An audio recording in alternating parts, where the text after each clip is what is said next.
अब हम स्थायी कार्यपालिका यानी नौकरशाही के बारे में जानकारी प्राप्त करें। शासन के कार्यकारी अंग में प्रधानमंत्री, मंत्रियों और नौकरशाही का एक विशाल संगठन सम्मिलित होता है।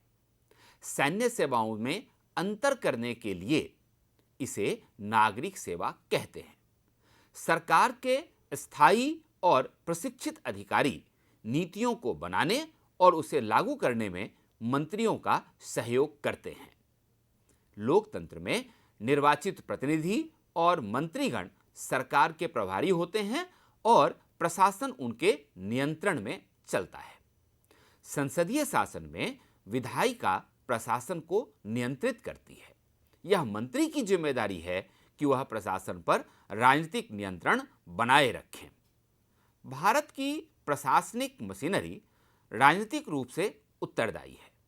नौकरशाही से यह भी अपेक्षा की जाती है कि वह राजनीतिक रूप से तटस्थ हो, अर्थात नौकरशाही नीतियों पर विचार करते समय किसी विशेष राजनीतिक दृष्टिकोण का समर्थन नहीं करेगी। आज अगर हम भारतीय नौकरशाही के स्वरूप को देखें तो यह बहुत जटिल हो गया है। इसमें अखिल भारतीय सेवाएं, प्रांतीय सेवाएं, स्थानीय सरकार के कर्मचारी और लोक उपक्रमों के तकनीकी तथा प्रबंधकीय अधिकारी शामिल हैं। हमारे संविधान निर्माता गैर राजनीतिक और व्यावसायिक रूप से दक्ष प्रशासनिक मशीनरी के महत्व को जानते थे। इसलिए वह सिविल सेवा के सदस्यों को बिना किसी भेदभाव के योग्यता के आधार पर चयनित करना चाहते थे। भारत सरकार के लिए सिविल सेवा के सदस्यों के भर्ती की प्रक्रिया का कार्य संघ लोक सेवा आयोग को सौंपा गया है और ऐसे ही लोक सेवा आयोग राज्यों में भी बनाए गए हैं। लोक सेवा आयोग के सदस्यों को एक निश्चित कार्यकाल के लिए नियुक्त किया जाता है। सिविल सेवा अधिकारियों को दक्षता और योग्यता के आधार पर चुना जाता है। लेकिन हमारा संविधान यह भी सुनिश्चित करता है कि पिछड़े वर्गों के साथ साथ समाज के सभी वर्गों को सरकारी नौकरशाही का हिस्सा बनने का मौका मिले।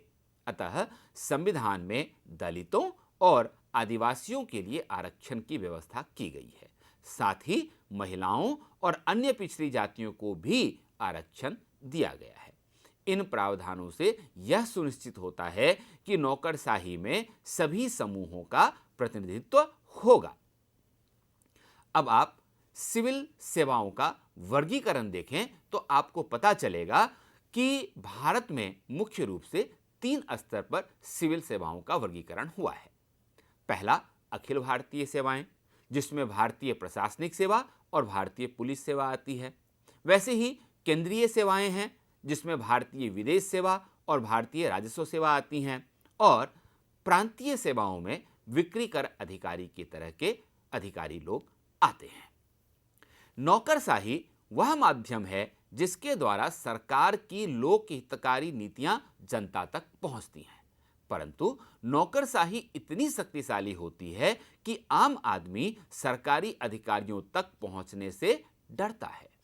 यह आम लोगों का अनुभव है कि नौकरशाही सामान्यतः नागरिकों की मांगों और आशाओं के प्रति संवेदनशील नहीं होती।